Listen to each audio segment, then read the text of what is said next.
Alrighty, what's going on? Um, this is just Get ready to move! that's a little loud.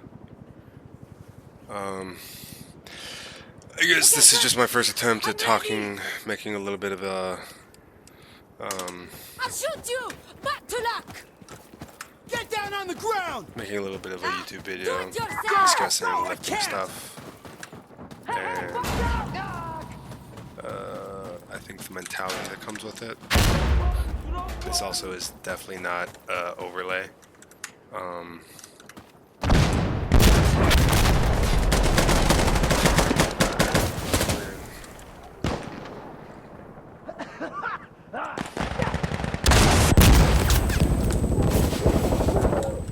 Reloading weapon! Hey, fuckface, get back here! Alright, this is gonna be hard to fucking try and do while playing a game. Anyways, this is my first attempt at gym talk, mental toughness, and all things surrounding life and all that stuff.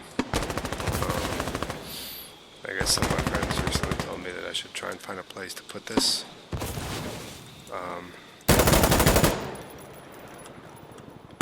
Because they think my thoughts have some worth in this. I've always been interested in doing this sort of thing, but I've always struggled putting myself in a situation where I actually do it, and subsequently, actually staying consistent with all this. And so this is just basically my first attempt at it. None of this is really going to be edited. I'm going to simply kind of do one takes on these, and just upload them as is. I apologize for my quality, by the way. At school as an undergrad, and I don't have my nice equipment with me. But like I said, this is just me trying to do my best to actually just like stick with this and see what people like. Hopefully, maybe I can help someone. But yeah, so to get right into it, I mean, I'd like to discuss a little bit about some of the current fads and the current shit going on in the lifting community. One of them being what's best for hypertrophy stuff. It's never been really like elucidated or cleared up.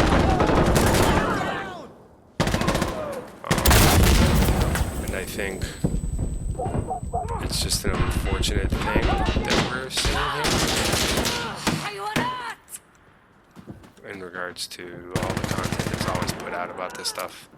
Whether it's not to talk down on any one content creator particularly, right? But it's like TNF, Mike Isotel and all these other people. And just the negativity that surrounds that shit, I'm not gonna lie to you, I just fucking hate it. It's ridiculous, when, I've been going on lifting now pretty consistently for a year now, 10 years now. And it's just kind of crazy to me how the scene has changed, especially since the rise of TikTok. Because of COVID, everyone getting into the gym, what it's done to the landscape, right? So talking about people like TNF, right? My entire, Instagram Reels page, because I try and stay off TikTok nowadays, just for, I guess my mental safety, so I don't, doom scroll. But it's page after page of kids younger than me, adults older than me, all talking about this is how you need to train, this is what science-based lifting says, this is that, and it's you're dog shit, you're not optimal, you're training, bro, I don't know, to give some accreditation to myself and my background, right? I'm currently a senior in my undergraduate program of nutrition. And I'm hopefully moving on this upcoming year after graduating into my master's program. And like I said, 10 years of lifting weights. While that's not an official right thing, I have developed myself to a point that I would consider, that's pretty good, pretty developed. This is a whole entire other topic I can get into on another video, but it's that idea of the ego. While I don't think by any metric am I great when it comes to lifting, right?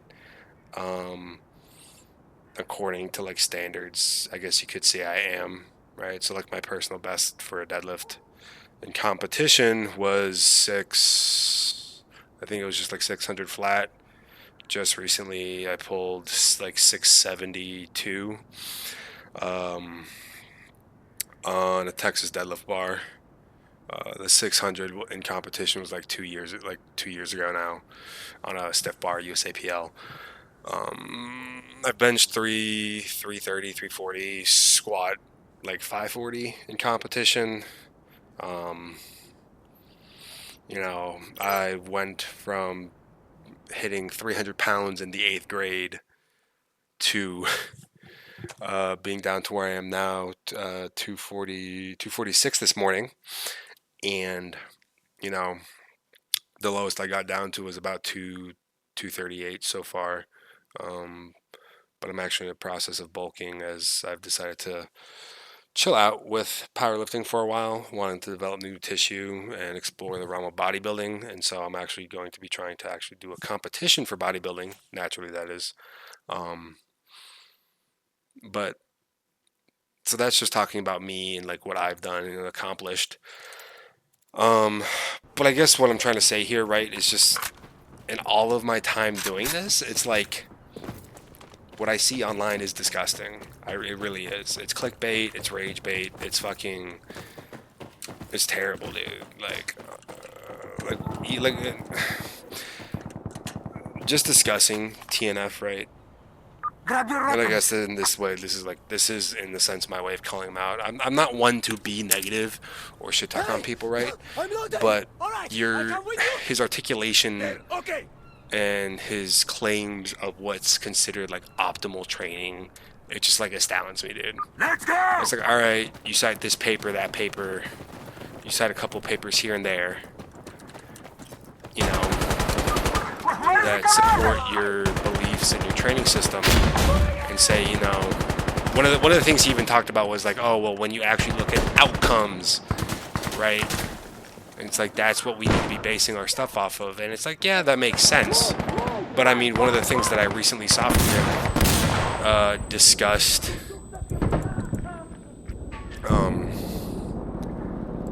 like, I think it was muscle growth as a result of like staying at the same level of volume versus a 30% increase versus a 60% increase.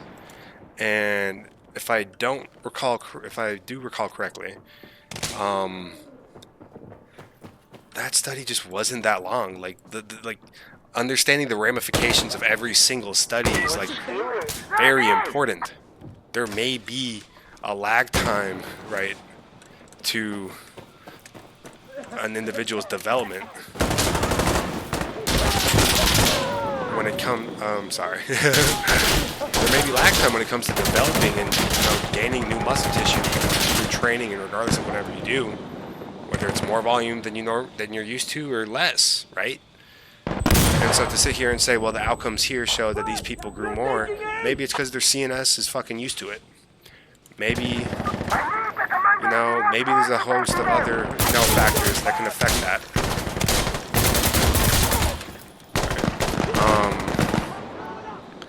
But there are a host of other factors that can affect this. And so I think to just go out there on fucking Instagram and say that you're the best, or like that what you're articulating is like factual and right, and this is the only optimal thing, is just disingenuous, I think, right? Like one of the biggest things that I always see as constraints in all of the scientific papers I have to read day in, day out when it comes to developing my knowledge base for sports nutrition and everything else related. I gotta mute that.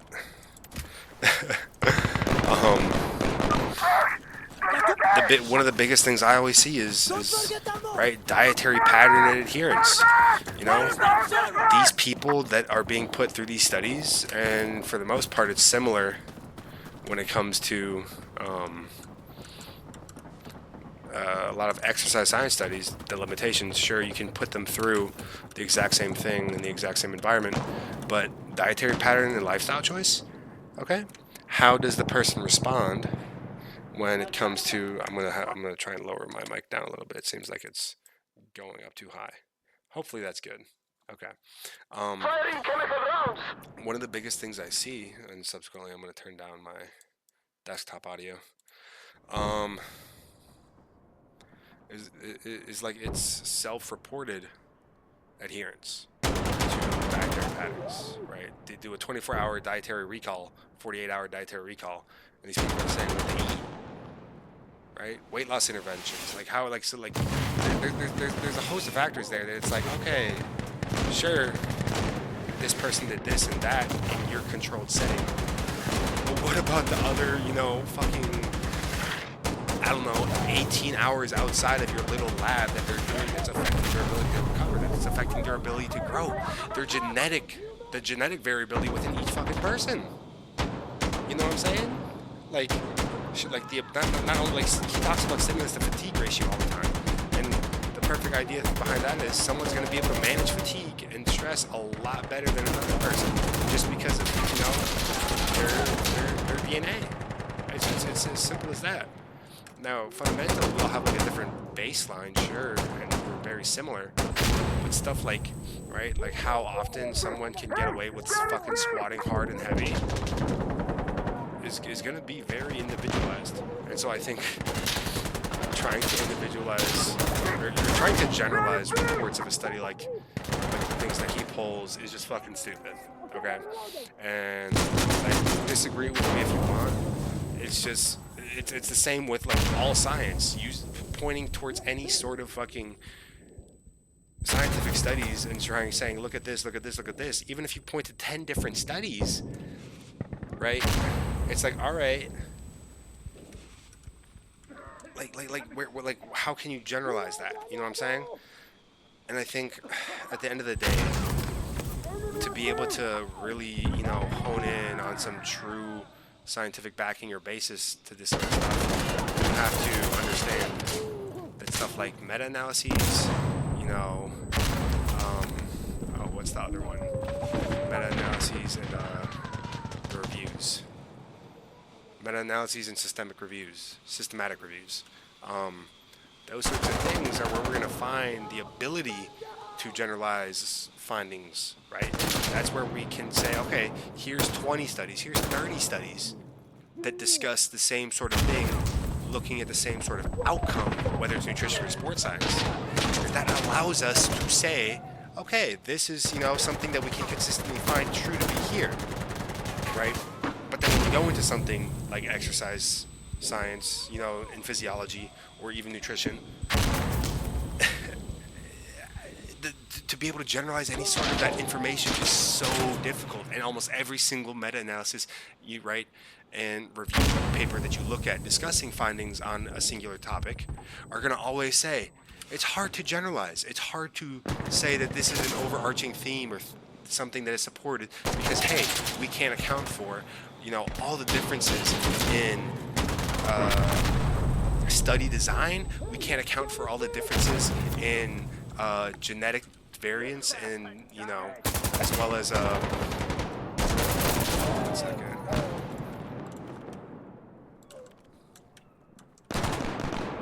Genetic variance and, like dietary pattern, recovery practices, like how much sleep are they getting per night? Is their sleep duration itself, like, or is their sleep quality itself good enough for them to be able to recover from whatever sort of, exercise they're doing?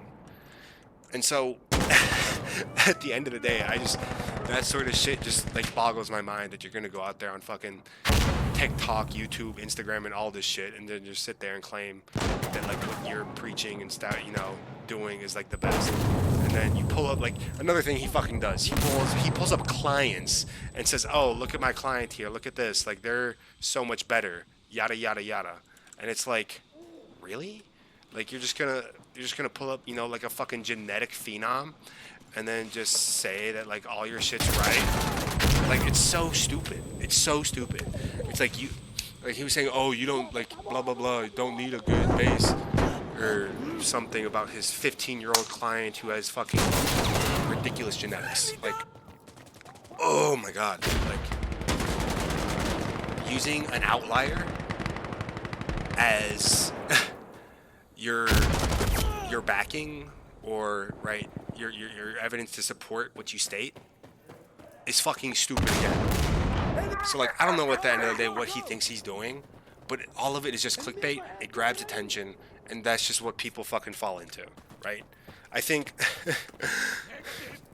like the myth of, you know, oh, micro tears cause you know, hypertrophy or mechanical tension or this or that, and it's like we like the scientific community can't fully just come to a fucking conclusion on that. They can't.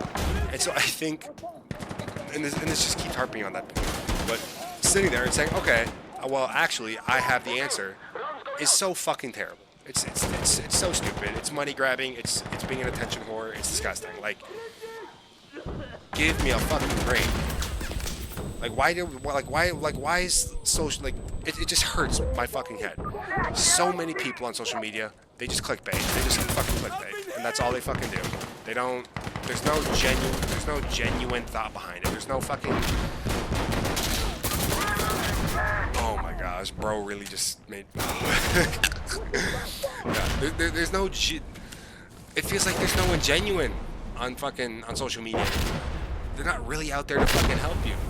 Like, they're there to farm fucking views, get their money, and continue to build on their narrative of whatever they sold that first brought them fucking fame.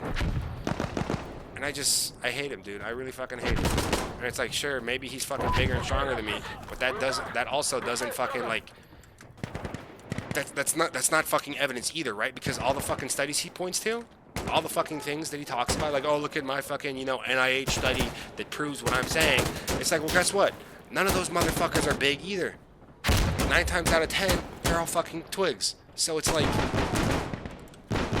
how is that any sort of fucking, like, you know, like, there's no validity to that saying, well, I'm bigger.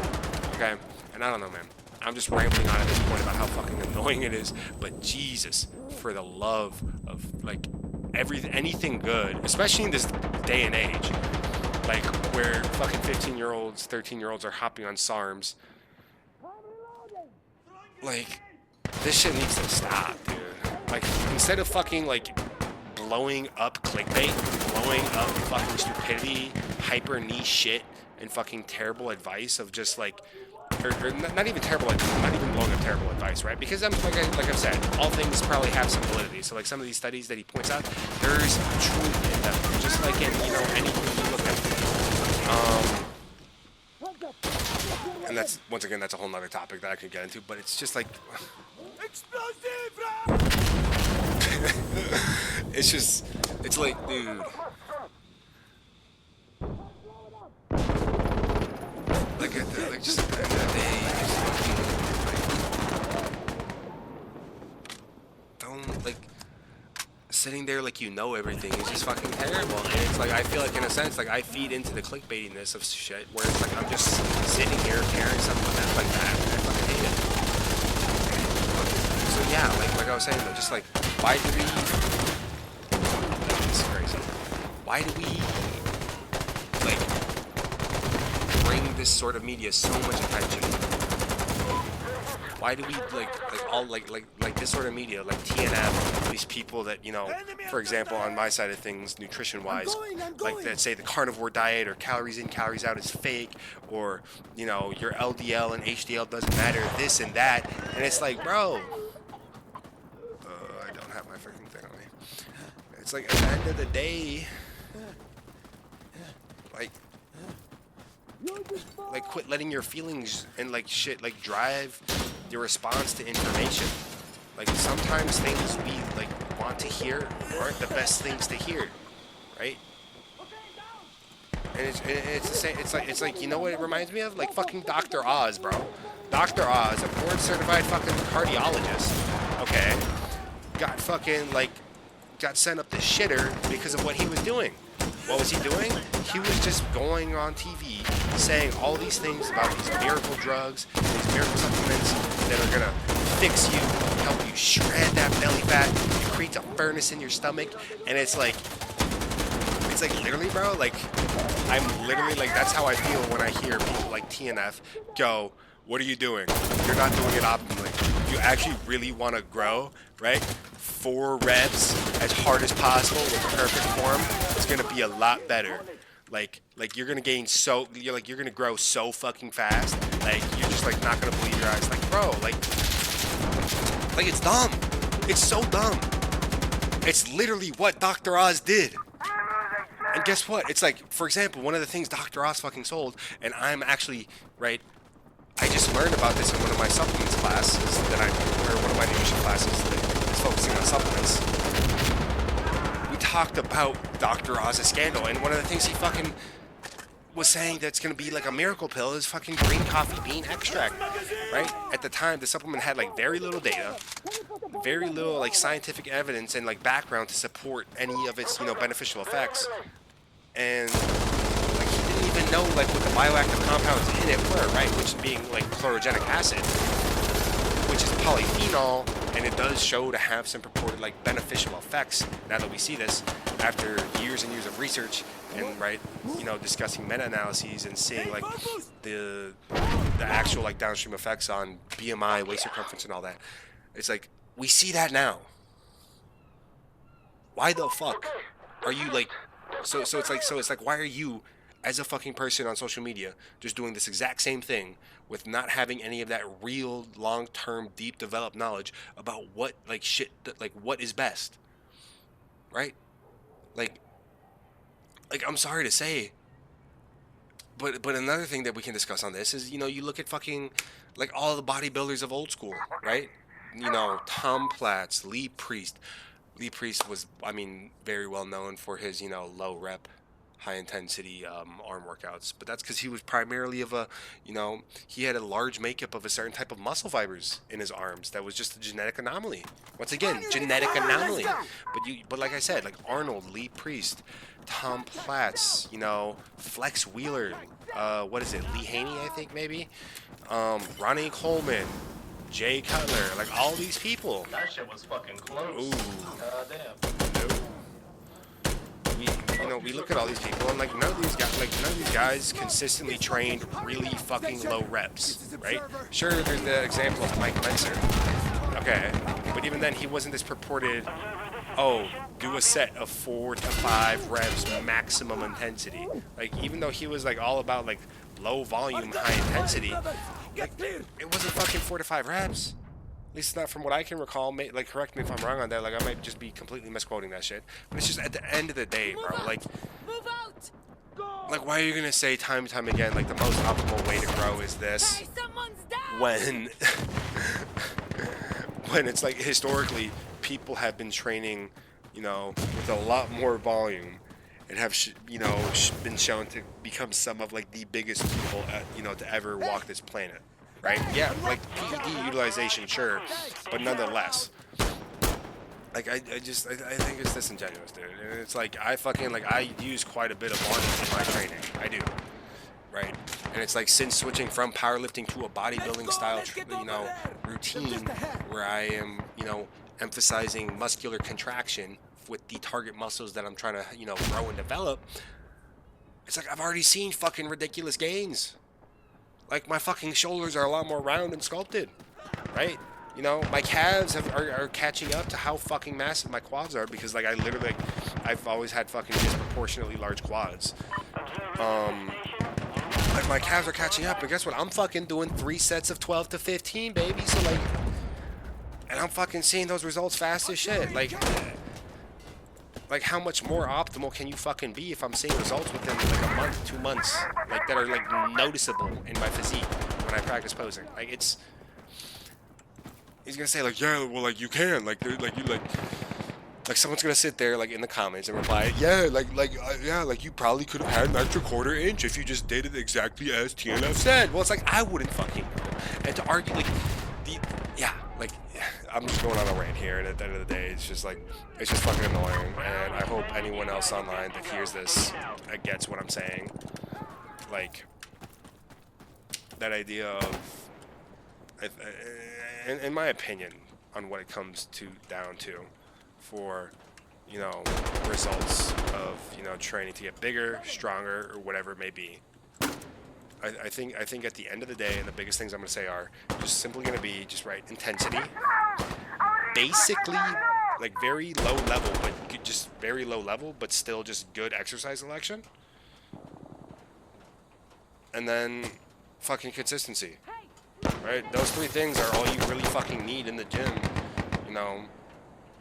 and they're gonna, like you're gonna fucking grow. It's just unfortunately people are also so obsessed with like growing as much as they can, as fast as they can, that it's like maybe that's in part why he gets so much of this fucking like publicity, because people think they're just gonna be able to fucking blow up within a couple of months. And I mean, sure, maybe some do, but it's just like, oh gosh, I'm the last person. That's not good.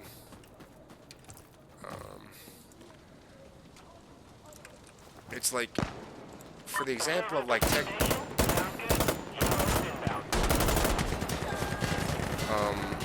it's like you're discussing like how like lifting became a fad because of fucking COVID and all that. It's like,